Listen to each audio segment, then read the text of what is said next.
Welcome back to our YouTube channel. तो आज हम स्टार्ट करने वाले एक नए सिस्टम को जिसका नाम है नर्वस सिस्टम। तो आज की क्लास में हम डिस्कस करेंगे इसका introduction.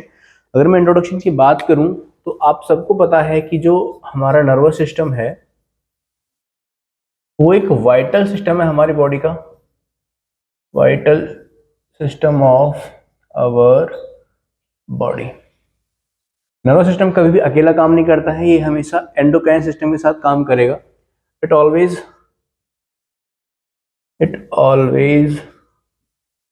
coordinate with endocrine system और इसके साथ मिलके ये क्या करता है, control and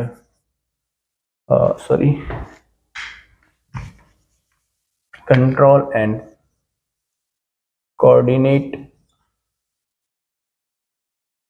vital aspect of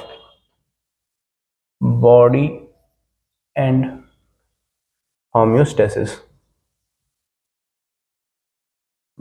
तो नर्वस सिस्टम एंडोक्राइन सिस्टम के साथ मिलके हमारी बॉडी के वाइटल एस्पेक्ट्स को कंट्रोल करता है और होम्योस्टेसिस को मेंटेन करता है। अब होम्योस्टेसिस की मैं बात करूं तो what is the meaning of homeostasis?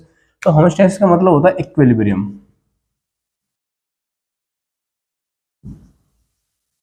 यानी कि ये चीजों को बैलेंस करके चलता है। ठीक है, ना तो कोई चीज ज्यादा होगी ना ही कोई चीज कम होगी। तो ये हमारी बॉडी को काम करने के लिए जो चीजें जिस लेवल पे चाहिए तो हमारा वो कहलाता है होम्योस्टेसिस। उसको कौन करवाता है? नर्वस सिस्टम किसके साथ मिलके? एंडोक्राइन सिस्टम के साथ मिलके। ठीक है, तो ये था नर्वस सिस्टम का इंट्रोडक्शन। इसमें आगे बात करते हैं। अगर मैं इन दोनों सिस्टम्स को थोड़ा सा देखूं, nervous system and endocrine system, तो इसके लिए थोड़ा सा लिख लो कि जो नर्वस सिस्टम होता है वो रैपिडली वर्क करता है, वर्क रैपिडली। जो एंडोक्राइन सिस्टम होता है वो वर्क स्लोली। ये जो वर्क करता है, वर्क बाय एक्शन पोटेंशियल। इसके थ्रू काम करता है, एक्शन पोटेंशियल के थ्रू, जिसको हम क्या बोलते हैं? नर्व इम्पल्स बोलते हैं। और यहाँ पे जो हमारा एंडोक्राइन सिस्टम होता है वो वर्क करता है, work by releasing a specific hormone. ठीक है, तो ये छोटी सी चीज आपको ध्यान रखनी है। जब भी हम नर्वस सिस्टम की बात करेंगे तो वो कैसे काम करता है? रैपिडली काम करता है। एंडोक्राइन सिस्टम हमारा स्लोली काम करता है। और जो हमारा नर्वस सिस्टम है वो एक्शन पोटेंशियल के थ्रू काम करता है, जिसको हम क्या बोलते हैं? Nerve impulses. हम इसको आगे डिस्कस करेंगे अगली क्लासेस में। और जो हमारा एंडोक्राइन सिस्टम है वो वर्क करता है bye releasing a specific hormone. अगर उसको किसी भी ऑर्गन से काम करवाना है तो उसको उसके लिए वो एक स्पेशल हार्मोन रिलीज करेगा जो उस पर्टिकुलर ऑर्गन पे पास जाकर उससे काम करवाएगा। ठीक है, तो ये था दोनों के अंदर डिफरेंसेस जो एक दूसरे के साथ कोऑर्डिनेट होकर सिस्टम के अंदर होम्योस्टेसिस को मेंटेन करते हैं और बहुत सारे वाइटल एस्पेक्ट्स को कंट्रोल करते हैं। ठीक है, तो अब आगे चलते हैं। अब बात करते हैं फंक्शंस की। फंक्शंस ऑफ नर्वस सिस्टम, इसके मेनली 3 फंक्शंस होते हैं। पहला सेंसरी इनपुट, जिसपे मेनली काम करता है। दूसरा integration and third one is the motor output. अगर इन तीनों की बात करूं तो सबसे पहले कह रहा है कि सेंसरी इनपुट, जब कोई भी चीज कोई भी स्टिमुलाई आप परसीव करते हो और वो कहां तक पहुंचती है? ब्रेन तक पहुंचती है। जिसने अगर मैं एग्जांपल लूं, मान के चलो कोई ह्यूमन है,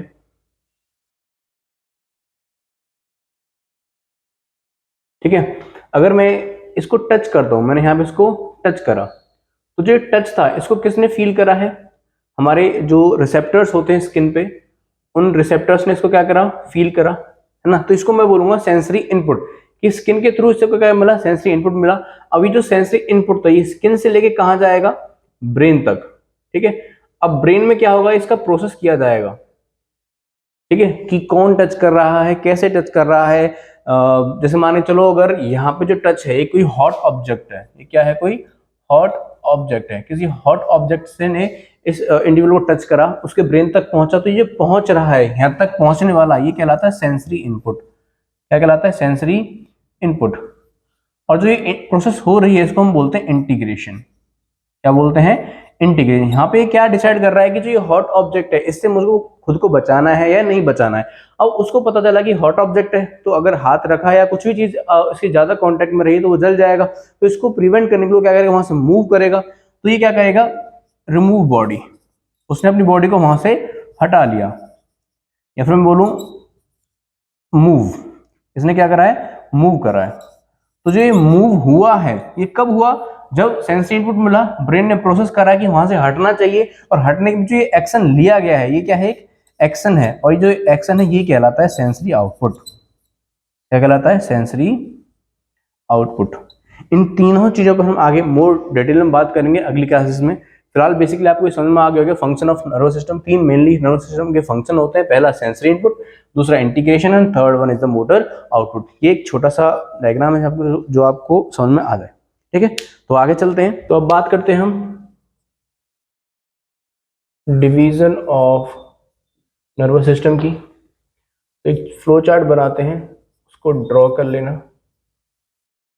नर्वस सिस्टम, इसको दो पार्ट्स में डिवाइड कर दिया जाता है। फर्स्ट आता है सेंट्रल नर्वस सिस्टम, जिसको हम बोलते हैं CNS, और एक आता है पेरीफेरल नर्वस सिस्टम, जिसे हम बोलते हैं PNS। जो CNS होता है ये इंक्लूड करता है ब्रेन एंड स्पाइनल कॉर्ड। ठीक है, और जो PNS है वो इंक्लूड करता है all the nerves arise from brain and spinal cord। ठीक है, अब आगे चलें तो जो PNS है वो फर्दर उसके दो डिविजन्स हो जाते हैं फर्दर।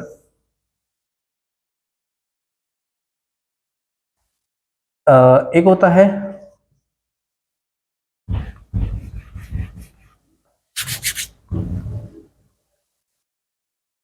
ऑटोनॉमिक नर्वस सिस्टम और एक होता है सोमैटिक नर्वस सिस्टम।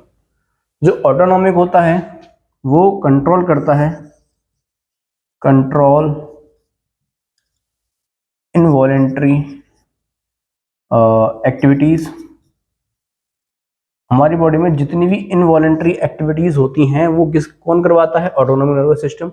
जो सोमैटिक नर्वस सिस्टम होता है वो कंट्रोल करता है voluntary activities.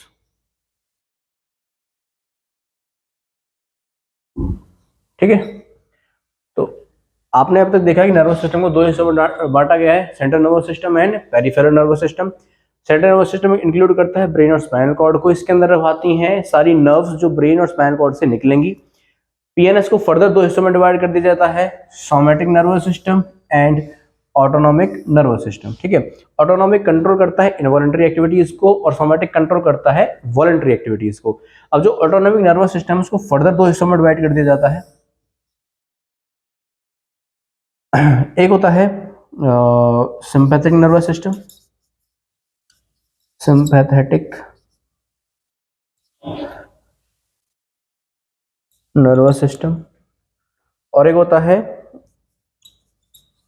Para sympathetic nervous system. जो सिंपैथेटिक नर्वस सिस्टम होता है वो रेस्पॉन्सिबल होता है रेस्पॉन्सिबल फॉर एक minute sorry responsible for fight and flight. यानी कि हमारी बॉडी में जितने भी ऐसे रेस्पॉन्सेज होते हैं जो फाइट एंड फ्लाइट यानी करो या मरो वाली सिचुएशन में जो भी हमारी बॉडी एक्टिवेट होती है, जो रेस्पॉन्स देती है, वो कौन करवाता है? सिंपैथेटिक नर्वस सिस्टम करवाता है। ठीक है, और जो पैरासिम्पैथेटिक होता है वो रेस्पॉन्सिबल होता है responsible for rest and digest. यानी कि अभी फिलहाल आप वीडियो देख रहे हो, मैं पढ़ा रहा हूं, हमारे अंदर कोई भी ऐसी सिचुएशन नहीं है कि बिल्कुल अभी ऐसी सिचुएशन है करो या मरने वाली, आराम का जीवन है। तो इस टाइम पे हमारे बॉडी में जो सिस्टम एक्टिवेट है वो हमारा पैरासिम्पैथेटिक है, जो रेस्ट एंड डाइजेस्ट को रेस्पॉन्सिबल करता है। समझ में आया? तो ये था introduction of the nervous system. इसमें आपने देखा कि नर्वस सिस्टम होता क्या है, किसके साथ ये कोऑर्डिनेट करके काम करता है, इसके फंक्शंस क्या थे, ठीक है, 3 फंक्शंस थे मेनली, और इसका डिवीजन। हाँ, इस पे एक मेन क्वेश्चन और होता है कि अगर कभी कोई पूछ ले कि नर्वस सिस्टम कहाँ से डेवलप होता है, ठीक है, तो उसके लिए आप लिख लो एक्टोडर्म लेयर, एक्टोडर्म लेयर। तो कहाँ से डेवलप होता है नर्वस सिस्टम? एक्टोडर्म लेयर से, ठीक है। तो this is all about the introduction of nervous system. अगर क्लास अच्छी लगी हो तो प्लीज चैनल को सब्सक्राइब करो, लाइक करो और वीडियो पे कमेंट करो, ठीक है। Share with your all friends जिनके लिए हेल्पफुल हो सकता है।